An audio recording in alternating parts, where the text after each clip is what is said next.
अत्र सूरा महेश्वासा भीमा अर्जुन समायुधि युयुधानो विराटच्च द्रुपदच्च महारथः धृष्टकेतुश्चेकितानः काशीराजच्च वीर्यवान् पुरुजित कुन्ती भोजच्च सैब्यच्च नरपुंगव युधामन्युच्च विक्रांत उत्तमौजाच्च वीर्यवान् सौभद्रो द्रौपदेयाच सर्व एव महारथः। यहाँ पांडवों की सेना में बड़े बड़े शूरवीर हैं जिनके बहुत बड़े बड़े धनुष हैं तथा जो युद्ध में भीम और अर्जुन के समान हैं। उनमें युयुधान, सात्यकी, राजा विराट और महारथी द्रुपद भी हैं। दृष्टिकेतु और चेकितान तथा पराक्रमी काशीराज भी हैं। पुरुजीत और कुंती भोज ये दोनों भाई तथा मनुष्यों में श्रेष्ठ सैब्य भी हैं। पराक्रमी युधामन्यु और पराक्रमी उत्तमौजा भी हैं। सुभद्रा पुत्र अभिमन्यु और द्रौपदी के 5 पुत्र भी हैं। ये सब के सब महारथी हैं। व्याख्या।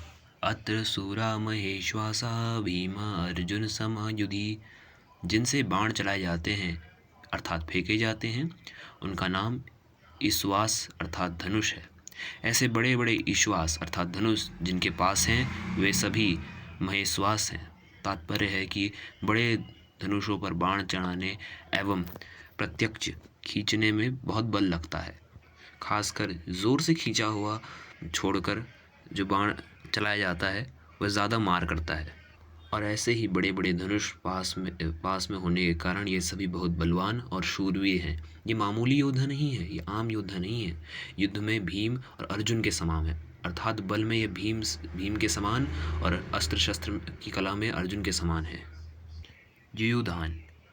युयुधान ने अर्जुन से अस्त्र शस्त्र की विद्या सीखी थी। इसलिए भगवान श्री कृष्ण के द्वारा दुर्योधन को नारायणी सेना देने पर भी वह कृतज्ञ होकर अर्जुन के पक्ष में ही रहे। वे दुर्योधन के पास उसके पक्ष में नहीं गए। गुरु द्रोणाचार्य के मन में अर्जुन के प्रति द्वेष भाव पैदा करने के लिए दुर्योधन महारथियों में सबसे पहले अर्जुन के शिष्य युयुधान का नाम लेता है। तात्पर्य है कि इस अर्जुन को तो देखिए, इसने आपसे ही अस्त्र शस्त्र चलाना सीखा है और आपने अर्जुन को यह वरदान दिया था कि इस संसार में तुमसे बड़ा धनुर्धर और कोई नहीं होगा। इससे तो यही सिद्ध होता है कि आपने तो अपने शिष्य अर्जुन पर इतना स्नेह रखा है, पर वह कृतज्ञ होकर आपके विपक्ष में लड़ने के लिए खड़ा है, जबकि अर्जुन का शिष्य युयुधान उसके पक्ष में खड़ा है। जहाँ बात करें युयुधान की, युयुधान महाभारत के युद्ध में ना मरकर यादवों के आपसी युद्ध में मारे गए थे। तो युयुधान की मृत्यु इस प्रकार हुई थी। विराटच्य जिसके कारण हमारे पक्ष में अर्थात दुर्योधन के पक्ष में जो वीर सुशर्मा अपमानित किया गया, आपको सम्मोहन अस्त्र से मोहित अर्थात जिसके कारण गुरु द्रोण को सम्मोहन अस्त्र में मोहित होना पड़ा और हम लोगों को भी जिसकी गायें छोड़कर युद्ध से भागना पड़ा, वह राजा विराट आपके प्रतिपक्ष में खड़ा है। राजा विराट के साथ द्रोणाचार्य का ऐसा कोई वैरभाव या द्वेष भाव नहीं था, परंतु दुर्योधन यह समझता था कि अगर युयुधान के बाद मैं द्रुपद का नाम लूँगा तो गुरुद्रोण के मन में यह भाव आ सकता है कि दुर्योधन पांडवों के विरोध में मेरे को अर्थात गुरुद्रोण को उकसाकर युद्ध के लिए विशेषता से प्रेरित कर रहा है तथा मेरे मन में पांडवों के प्रति वैर भाव पैदा कर रहा है। इसलिए दुर्योधन ने द्रुपद के नाम से पहले राजा विराट का नाम लिया, जिससे द्रोणाचार्य मेरी चालाकी ना समझ सके और विशेषता से युद्ध करें। जहाँ बात करें राजा विराट की मृत्यु की, राजा विराट उत्तर, श्वेत और शंख नामक अपने तीनों पुत्र सहित महाभारत के युद्ध में मारे गए। द्रुपदच्च महारथः आपने तो द्रुपद को पहले की मित्रता याद दिलाई, पर उसने सभा में यह कहकर आपका अपमान किया कि मैं राजा हूँ और तुम भिक्षुक हो, अतः मेरी तुम्हारी मित्रता कैसी, तथा वैर भाव के कारण आपको मारने के लिए पुत्र भी पैदा किया।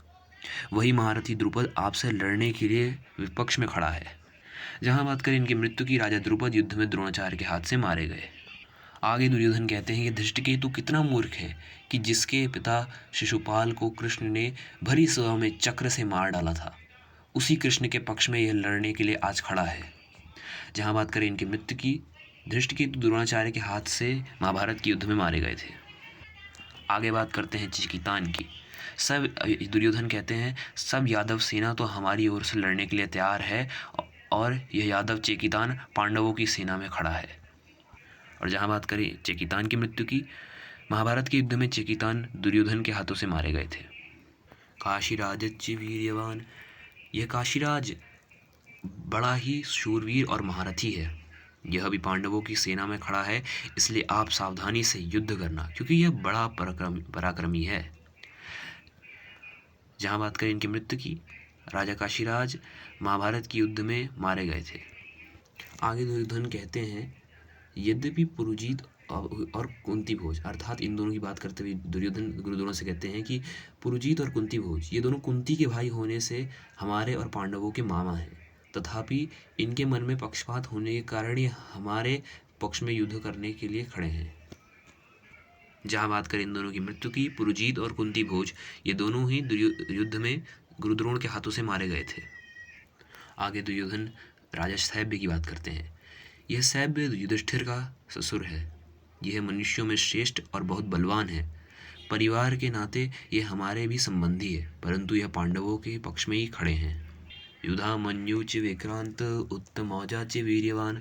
व्याख्या: पांचाल देश के बड़े बलवान और वीर योद्धा युधामन्यु तथा उत्तमौजा मेरे वैरी अर्जुन के रथ के पहियों में रक्षा के लिए नियुक्त किए गए हैं।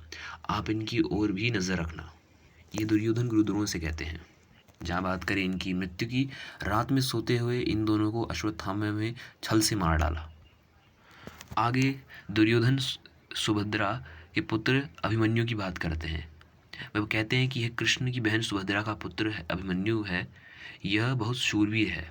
इसने गर्भ में ही चक्रव्यूह भेदने की विद्या सीखी थी, अतः चक्रव्यूह रचना के समय आप इसका ख्याल रखिएगा।